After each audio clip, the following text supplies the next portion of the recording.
Thank you po, Nina.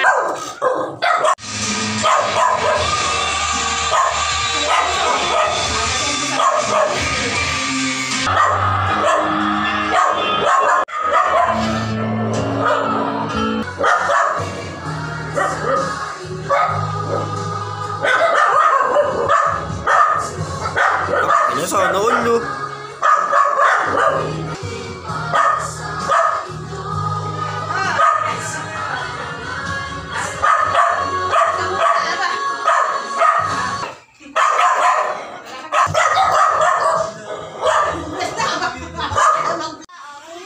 Bless muna.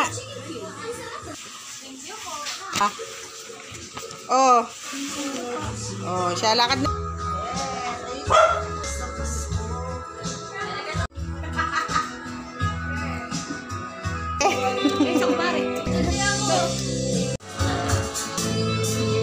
Puro mantika ang pano mo.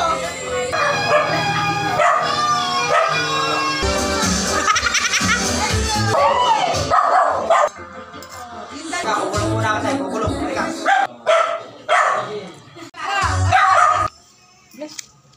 Kasi ano? 500. Kay Negs. Kay Negs. Kay Untong. Ayan. Thank Tulia. Ikaw na naman, Tulia.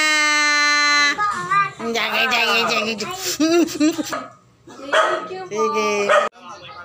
Pasensya na daw na ubo. Ganyan lang naman yung naging ganap namin noong nakaraang Pasko at kung tutuusin nga ay wala pa nga yan sa kalahati at kung wala pa nga ako niluluto rito sa may labas ay baka nga nagtago na ako. Charing.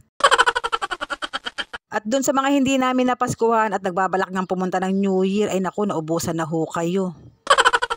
Kami naman ay nagpapapasko dahil once a year lang naman yan at kung ano lang yung aming kaya ayun lang ay binibigay namin. Ang mga bata naman talaga ay masaya na sa 20, ang mga nanay lang naman talaga ang demanding. Charing!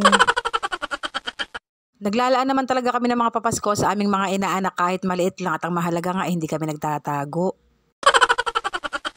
Kahit naman di namin inaanak basta't may namasko ay nagbibigay naman kami. At yung iba nga dyan ay mga kamag-anak, mga anak ng pinsan at kahit nga mga matatanda. Yung sa mga matatanda dati nga nakasobre pa yan pero yung iba nga ay mga nategi na. At ang hirap din pala kapag ang bahay mo nga ay nasa bungad o kaya ay tabing kalsada. Abay kahit nga mga nangangaroling ay mayat maya. Puro prito at puro sarsa ang naiulam namin ng Noche Buena kaya naman parang nasabi kami sa may sabaw kaya nagsigang kami ng baboy. 2 kilong baboy nga yan na parating buntot at grabe sobrang daming gulay. Kaluto nga ng sinigang ay kumuha na nga rin ako at para makakain na nga rin kami. May kahit nga kumakain na kami ay wala pa rin talagang tigil ang tao at sabi ko nga ay magsasara nga muna kami. May kahit nga na magsasara na kami ng tindahan ay talaga namang may humabol pa. Charing. Ayun lang, salamat.